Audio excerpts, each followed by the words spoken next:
Makanya kenapa sampai sekarang astral projection rata-rata gagal. Karena mereka disesatkan caranya seperti ini. Yang menyesatkan ya si balamin deui wae, ya si balamin deui wae. Padahal dulu itu semua lancar loh.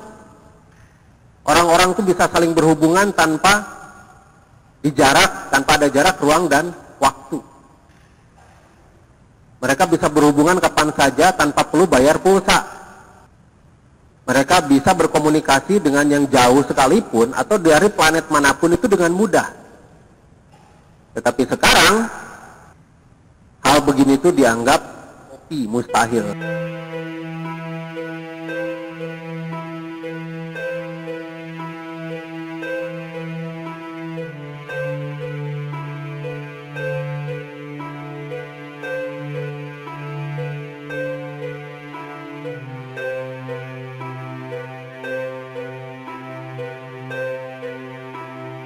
Terus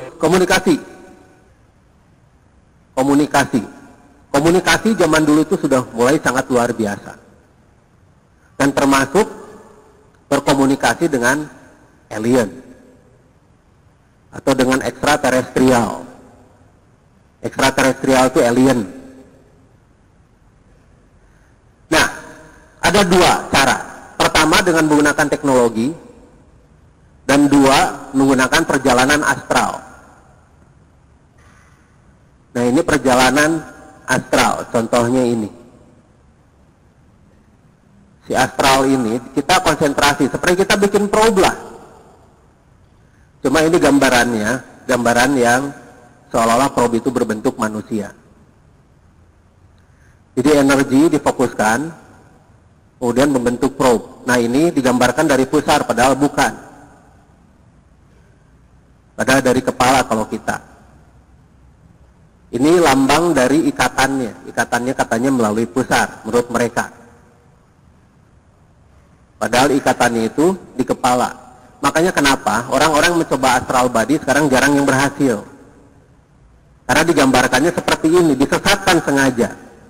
Informasinya itu disesatkan. Dia bisa kemana saja. Selama ini Anda diajar, Anda belajar untuk time travel itu. Istilah kita itu dengan probe.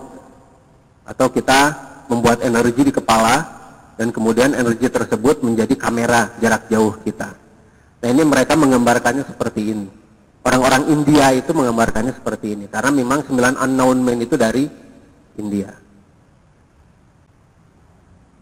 Mereka bercerita bisa dipergunakan untuk apa saja. Dan memang ini diajarkan oleh mereka. Mereka mempelajari ini semua. Sayang sebetulnya badan kita itu lengkap. Nah, dengan menggunakan teknologi, sisa-sisa peninggalan bangsa Rama dulu yang berupa senjata dan pesawat mereka itu bisa dimanfaatkan juga. Nah, tapi yang diajarkan oleh salah satu dari 9 pria tak dikenal itu adalah ini. Istilahnya itu astral projection.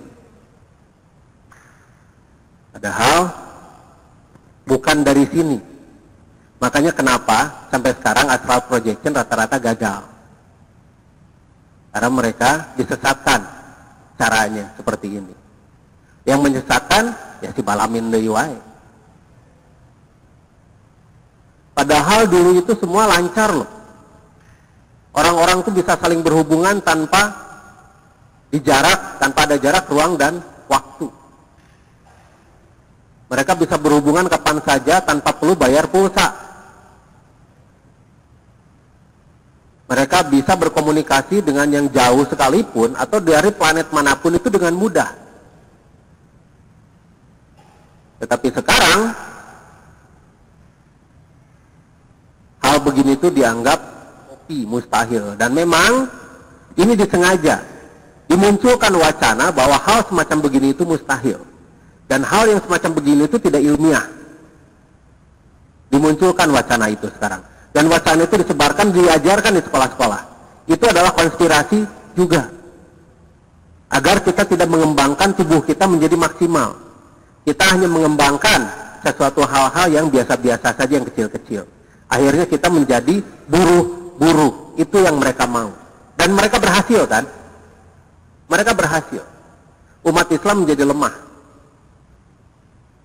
Padahal di Islam itu sudah dibahas tentang yang namanya seperti ini. Dibahas tentang yang namanya alam semesta itu memiliki jalan-jalan. Wasama'i zatil hubub. Dan langit yang memiliki jalan-jalan. Tapi di ayat lanjutannya, sesungguhnya kalian benar-benar dalam keadaan yang berbeda pendapat. Inakum lafi qaulin mukhtalif. Benar-benar berbeda pendapat. Dan pasti kita akan berbeda pendapat tentang jalan-jalan di langit ini. Nah lihat, jadi dia bisa kemana-mana tuh. Jalan gitu kemana-mana.